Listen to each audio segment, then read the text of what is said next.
Ay ho ang ating ulam ngayon, panghapunan. Ay ho itipid na ulam. Tinolang siomay. Tinolang siomay ho yan.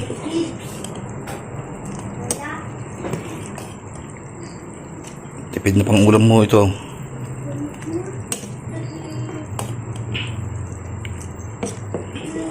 Tinolang siomay with patatas na paborito.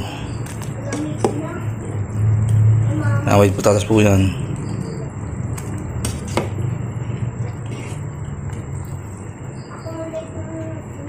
With patatas and malunggay.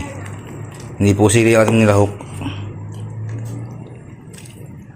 Ay sarap po na yung galing sabaw ngayong nag-uulan, malamig-lamig. Tamang-tama ho sa mga bata din ho. At ay masustansya.